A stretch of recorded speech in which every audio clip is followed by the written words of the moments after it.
buenas noches, que el Señor les bendiga. La verdad que en esta oportunidad quiero compartirte una palabra de parte del Señor y bueno, a veces lo voy a poder hacer en vivo y en directo y a veces vamos a utilizar esta modalidad, ¿no? Y qué bueno que es poder contar con los medios, con la tecnología, pero por sobre todas las cosas con un Dios que se quiere comunicar con nosotros, que nos quiere hablar. Y en esta noche, como te decía, hay una palabra de parte del Señor que viene justamente a cuenta de todo lo que Dios nos viene hablando desde el 1 de enero. Y qué importante es que vos y yo, amén de conocer a Dios, amén de saber cómo poder obedecerle, podamos saber cómo tener una relación íntima. Qué importante, es vital para vos y para mí poder saber cómo tener una relación no solo de padre e hijo, sino de amigo, sino una relación de confianza, eso que solo puede dar el pasar tiempo juntos, el poder confiar el uno en el otro. Y sabemos que Dios confía en nosotros. El tema es si nosotros confiamos en Dios.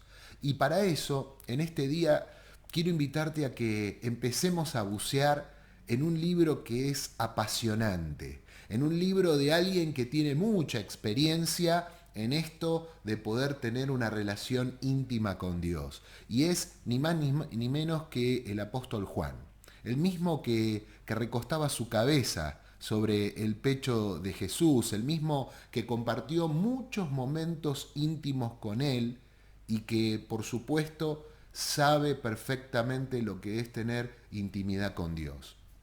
Y en esta noche quiero que podamos ir a la primera carta del apóstol Juan, y que podamos ver algunos detalles, algunas perlas que ahí vamos a encontrar que en base a su experiencia, en base a lo que él vivió y quiere compartir con el resto de los miembros de la iglesia, podamos tomar esa experiencia del apóstol y hacerla nuestra, ¿no? Así que vamos a hacer esta recorrida juntos y vamos a darnos cuenta que en muchos ámbitos de la vida pueden haber relaciones, puede haber todo tipo de contextos en donde puede haber insatisfacción, ¿no? Por ejemplo, todos conocemos parejas que están legalmente casadas, legalmente constituidas, que ya tienen hijos, que ya están formadas y sin embargo es muy probable que no sean felices, ¿no? Conviven,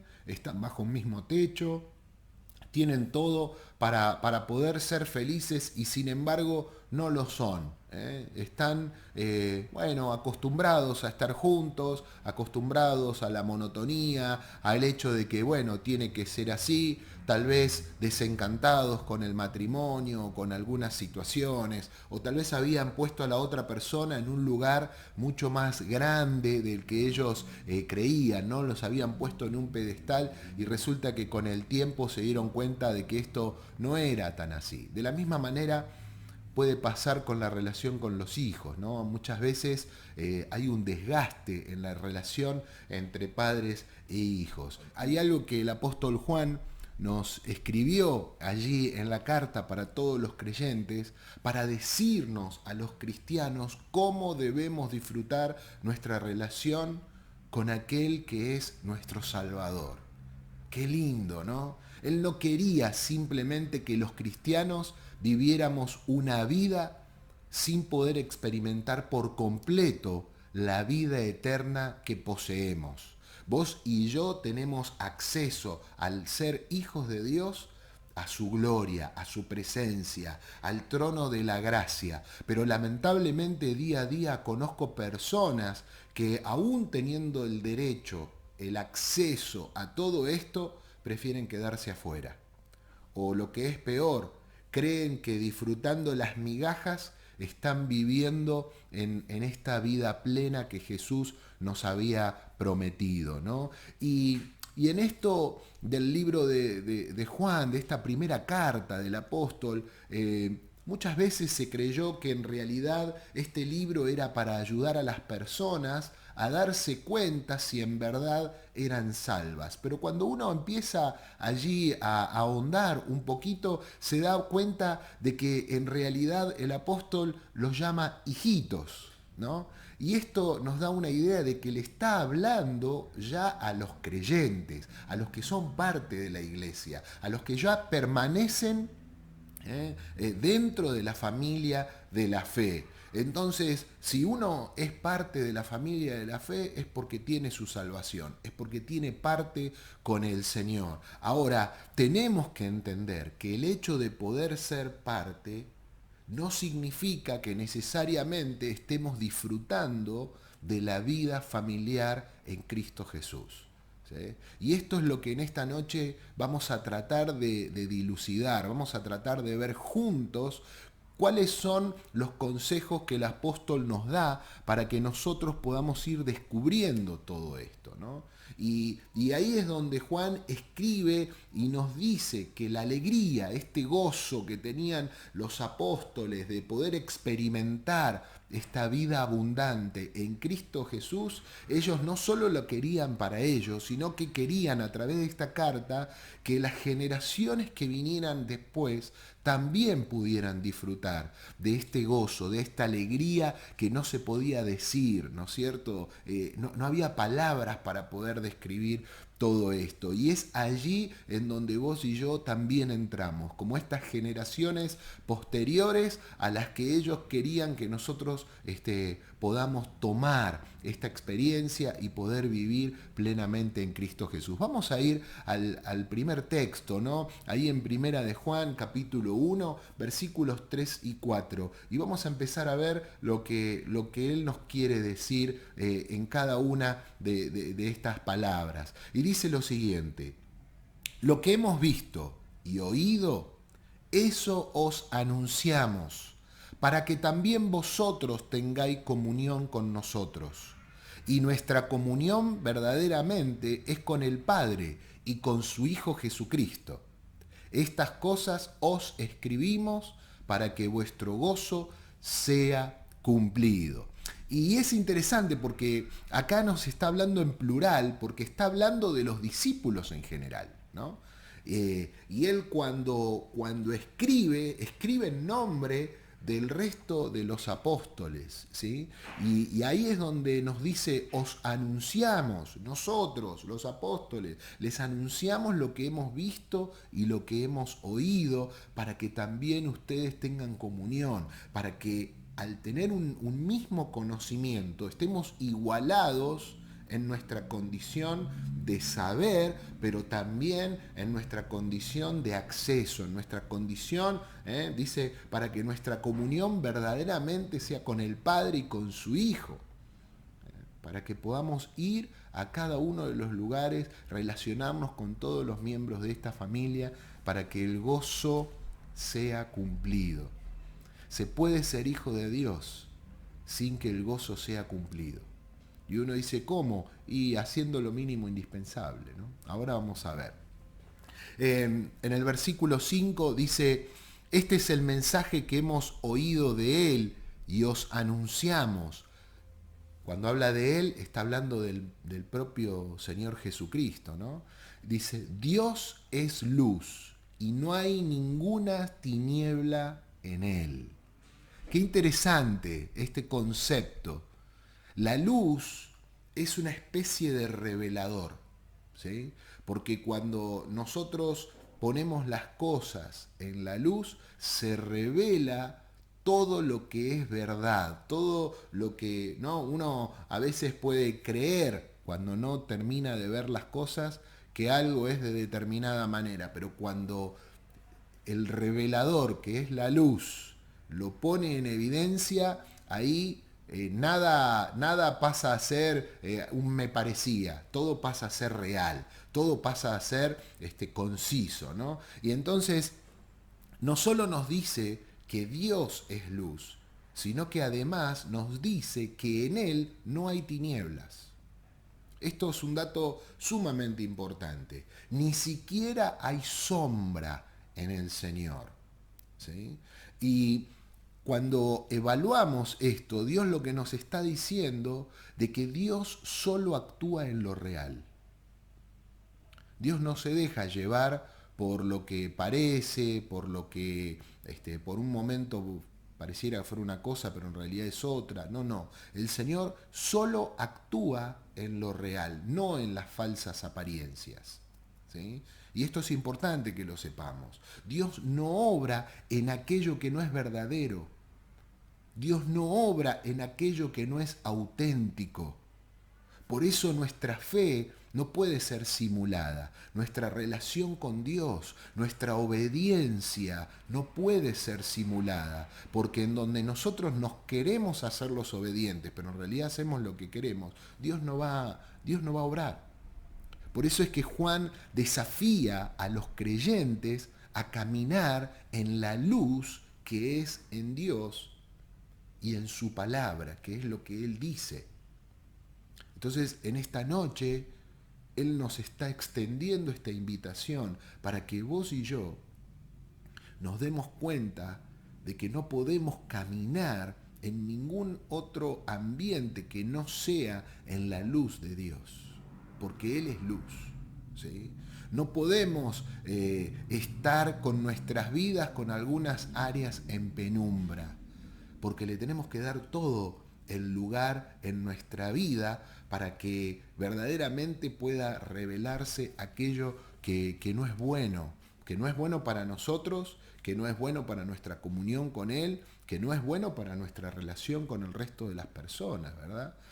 Entonces, todo lo que está afuera, ¿sí?, de este caminar con Dios y de la palabra de Dios es oscuridad.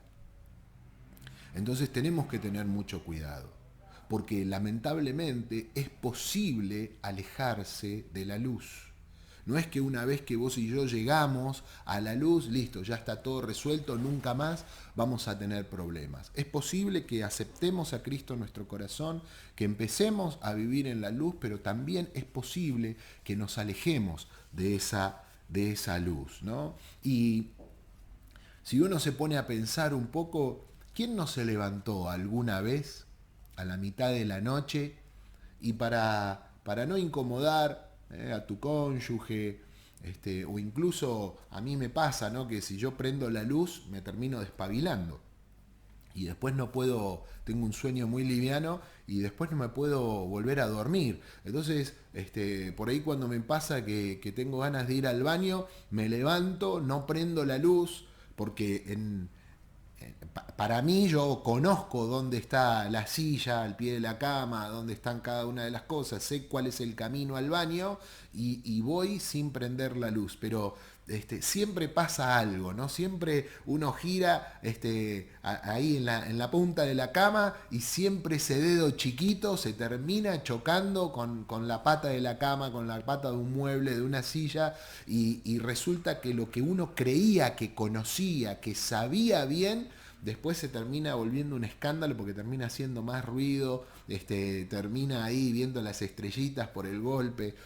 ¿A quién no le sucedió alguna vez? Bueno, eso también es una evidencia de cómo muchas veces nosotros nos manejamos en la vida, ¿no? Creemos que conocemos el camino, creemos que no hace falta prender la luz porque conocemos, sabemos de memoria cada una de las cosas, dónde están y cómo poder manejarnos. Pero la realidad es que solo Dios, hermanos, solo Dios sabe dónde están las curvas de nuestra vida.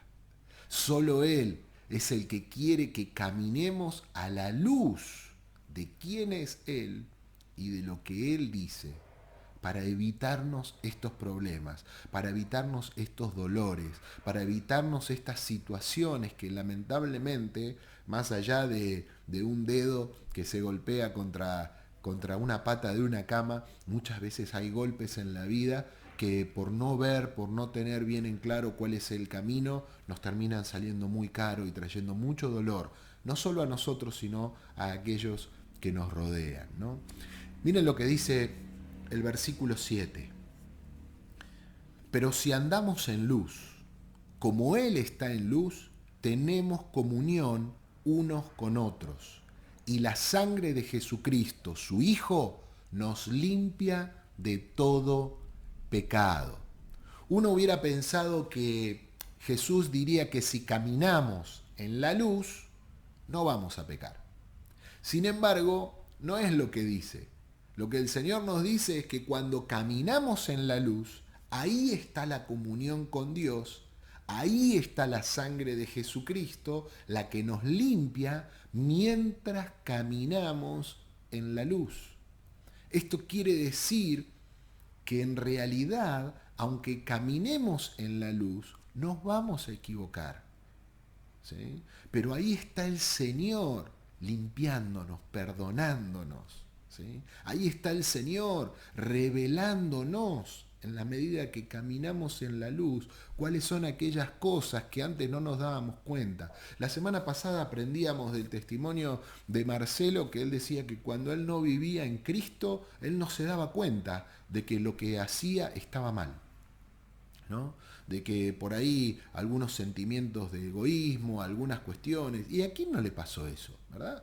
Esto no es solo patrimonio de este hermano, sino que cuando uno habla con todos los que antes de conocer a Jesucristo hacíamos cosas, no nos dábamos cuenta, no teníamos convicción, esa convicción que te da el Espíritu Santo, ¿no? Entonces, cuando nosotros llegamos a Cristo, cuando nosotros andamos en Dios, obedecemos su palabra, ahí es donde nuestros errores se nos revelan y ahí es donde el Señor, a través de su sangre, opera para limpiarnos, para sanarnos.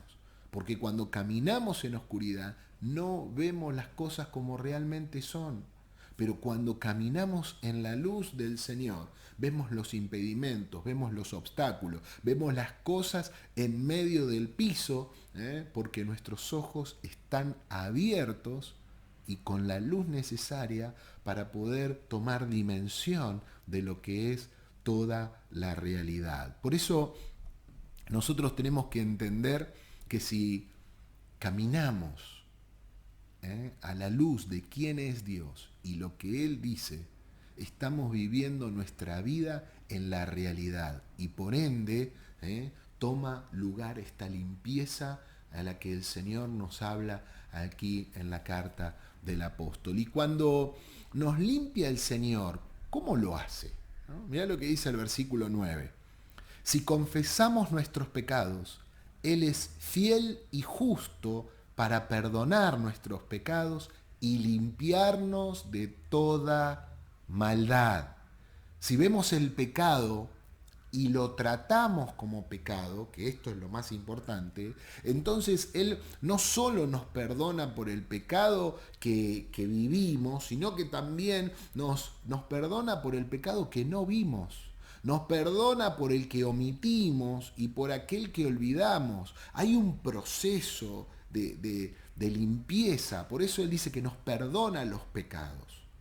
Entonces es fundamental que nosotros tomemos conciencia de esto, de qué poderosa que es la confesión, qué poderoso es el arrepentimiento, ¿no? Y qué maravilloso es saber que Dios es fiel y justo para perdonar. Él es fiel y justo para perdonar nuestros pecados y limpiarnos de toda maldad.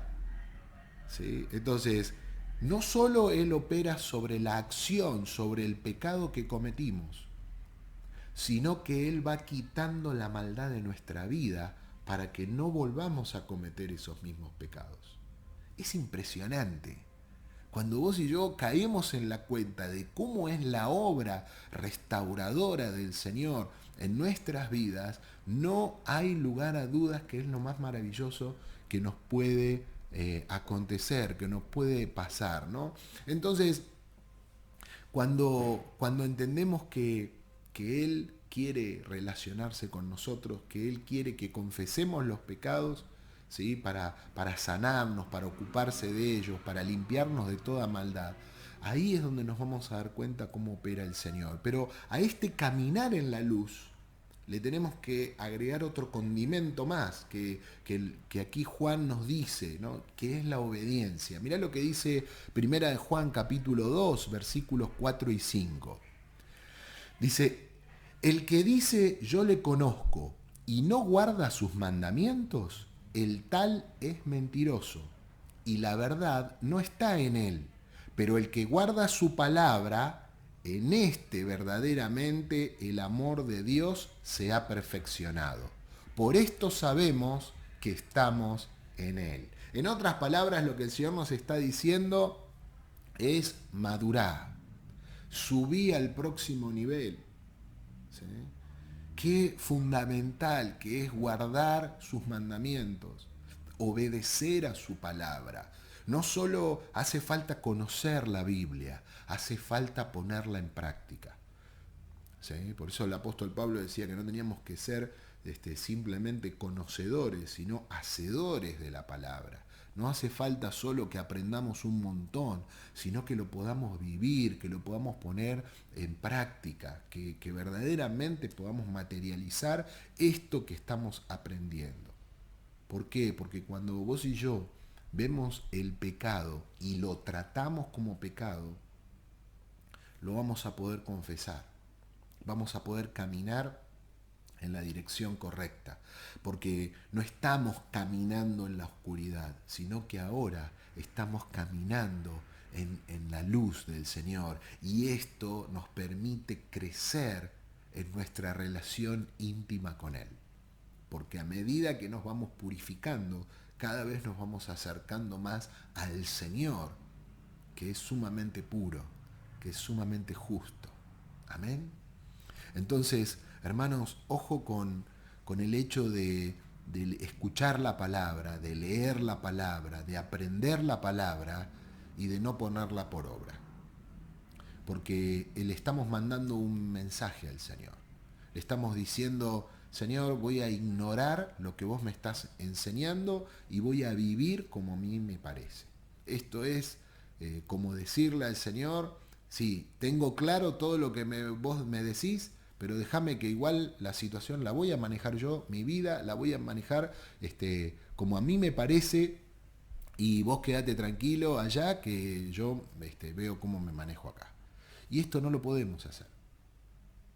No lo podemos hacer. Tenemos que vivir en obediencia de acuerdo a su palabra. Aparece otro ingrediente.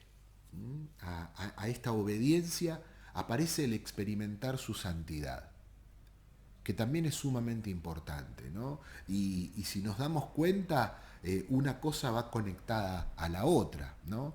Y qué importante es ver allí en 1 Juan capítulo 2, versículos 7 al 10, los detalles, las características de cómo tenemos que hacer eso. Dice, hermanos, no os escribo mandamiento nuevo, sino el mandamiento antiguo que habéis tenido desde el principio. Este mandamiento antiguo es la palabra que habéis oído desde el principio. Sin embargo, os escribo un mandamiento nuevo que es verdadero en él y en vosotros, porque las tinieblas van pasando y la luz verdadera ya alumbra. El que dice que está en la luz y aborrece a su hermano, está todavía en tinieblas. El que ama a su hermano permanece en la luz y en él no hay tropiezo. Dios es amor relacional. No podemos negar esto. De hecho, el propio Dios es tres personas: Dios Padre, Dios Hijo y Dios Espíritu Santo. Constantemente el Señor aparece no en soledad, sino en equipo, trabajando. Y Él quiere hacer equipo con nosotros también. Por eso es que a partir de su voluntad, de los dones y los talentos que Él nos da y nuestra disposición, se pueden llevar adelante un montón de cosas, ¿sí? Entonces, cuando entendemos que Dios es un Dios que es amor relacional, vamos a poder entender que no se trata todo de mí, que uno no es el centro del universo en donde todo se tiene que alinear alrededor de mis caprichos, de mis deseos, de lo que solo a mí me hace bien. Por eso podemos ver a lo largo de todas las cartas de Juan que Dios es amor, ¿sí? Y eso solo puede decirse de nuestro Dios cuando lo vemos obrar, cuando conocemos el porqué de cada uno de sus planes, de sus proyectos, de sus decisiones. Lo podemos ver en el Antiguo Testamento con el pueblo de Israel. Vemos cómo el amor del Señor una y otra vez venía a pesar de la circunstancia, a pesar de la negación del pueblo de Israel, a pesar de su rebeldía, el Señor una y otra vez, hasta en un momento quiso destruirlo, pero tuvo compasión de ellos, una y otra vez. El amor relacional, Él es amor. Él es amor. Y cuando nosotros andamos con Él, no podemos vivir de otra manera si no es amando. Y para esto tenemos que recordar cuál es la definición de amor, que es sumamente importante. Y yo te invito a que vos te anotes esta definición, porque uno dice, bueno, sí, el amor, yo amo, ¿no? ¿Quién no dijo alguna vez que ama a otra persona? Pero sin embargo, presta atención, amar es la decisión de buscar compasiva y responsablemente el bienestar del otro. Te lo digo de vuelta. Amar es la decisión de buscar compasiva y responsablemente el bienestar del otro.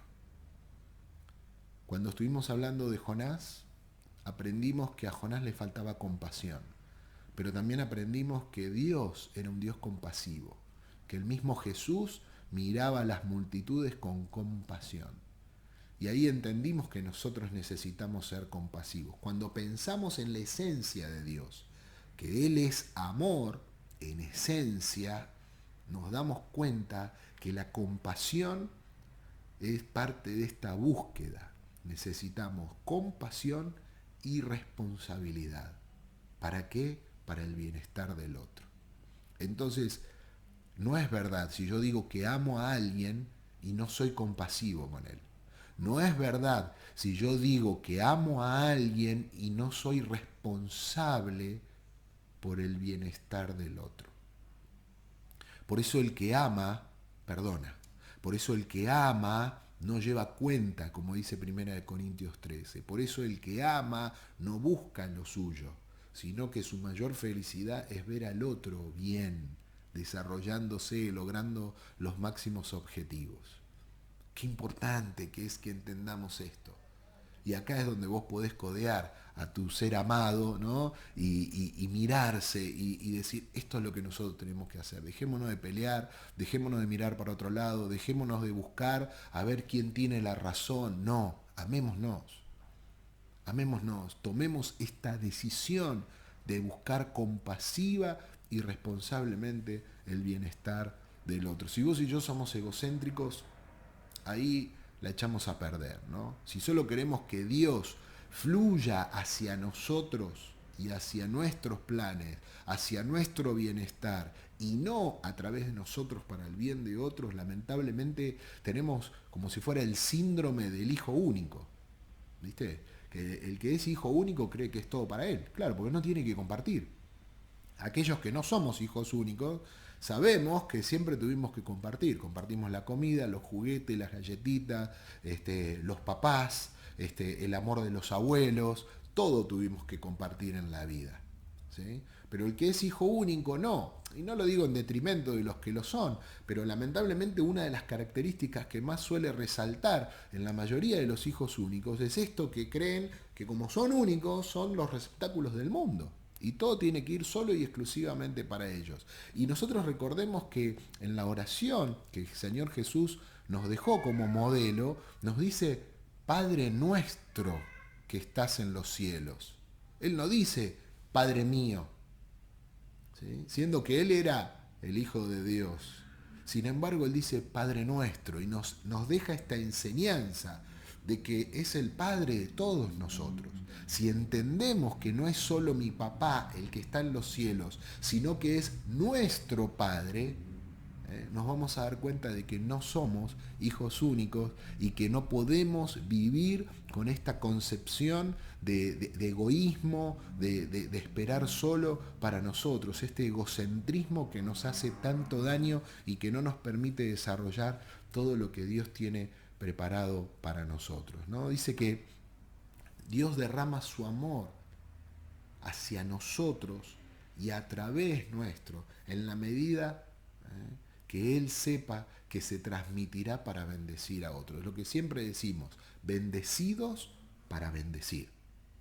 Todo lo que yo recibo, dones, talentos, capacidades, recursos, no es simplemente para mi bienestar, sino para que yo pueda bendecir a otros, para que esto pueda ser un canal, ¿no? En donde se vaya multiplicando la bendición y así podamos llegar a más personas. Tenemos que tener en claro que cuando andamos en la luz, cuando caminamos en la luz, hermanos queridos, cuando confesamos nuestros pecados, revelados por la luz, que nos guía hacia esta obediencia para no ser egocéntricos, sino para amar a otros, hemos abierto una compuerta enorme a la experiencia de la realidad de Dios obrando en nuestras vidas. Y no hay nada más lindo, no hay nada más lindo que poder experimentar esto, ¿no? Por eso no seamos como el matrimonio o como los miembros de esa familia que tienen una relación legal, pero que no disfrutan de esa relación. El Señor en esta noche nos está llamando a que nos podamos reconciliar con Él, porque Él reconcilió al mundo consigo mismo. Entonces nosotros no podemos quedar afuera de todo esto. No solo tenemos que decir, pero yo ya soy parte de la iglesia, sino que vos tenés que poder vivir plenamente cada una de las maravillas que Dios tiene preparada para vos. No te conformes con las migajas del reino. No te conformes con dormir ahí a las puertas, en el atrio. Hay habitaciones maravillosas, hay una suite preparada para vos con jacuzzi, con todo, ¿viste? Una cama enorme, con sábanas de seda, con todo, con una televisión gigante para que puedas estar cómodo. Y resulta que a veces decimos, no, pero yo estoy dentro del reino y resulta que duermo atrás de la puerta, ¿no? Medio incómodo ahí, en el frío, un mármol. No, Dios quiere que podamos ser sus amigos. El Señor quiere que vos y yo podamos vivir en plenitud, que podamos seguir las instrucciones que el apóstol Juan en esta primera carta nos deja para alcanzar esta comunión con el Señor. No perdamos tiempo, sino que reconozcamos que Él es la luz, confesemos lo que la luz nos revela, que son estos pecados. Confesémoslo, no tengamos miedo. El Señor está ahí para que en esta relación íntima nosotros podamos despojarnos de aquello que nos carga, que nos limita. Y una vez que esto está revelado, una vez que esto está perdonado, podamos caminar en obediencia, podamos caminar en esta dirección de la santidad, amando responsablemente, compasivamente, buscando el bien de los que están al lado nuestro, para que esto pueda seguir expandiéndose. No hay nada más lindo que esa sensación de saber que vos pudiste ser usado para bendecir a otro, que vos pudiste ser usado para que al otro le vaya bien, ¿sí? Después están las decisiones, ¿no? Pero qué importante, esto nos ayuda a profundizar nuestra relación íntima con el Señor. Y yo quiero invitarte a que en este momento vos puedas cerrar tus ojos allí donde estás y que podamos orar al Señor, que podamos venir en intimidad al Padre y tal vez reconocer que somos parte de su pueblo, pero que no estamos disfrutando de todas las maravillas, de todos los beneficios que acarrea el poder ser un hijo de Dios. El entender que Él es luz y que cuando nos muestra el pecado no es para acusarnos, sino es que para que nos podamos arrepentir, para que lo podamos confesar, para que Él pueda hacer la obra redentora en nuestra vida. Él no viene con la espada para cortarnos la cabeza, Él viene con los brazos abiertos para poder amarnos, pero tiene que haber una obediencia en nosotros, tiene que haber un entendimiento, tiene que haber un deseo de caminar en santidad a través de amar a los que nos rodean, a través de no solo pensar en que tengo una palabra de verdad, sino cómo digo esta palabra. ¿Cómo la comparto?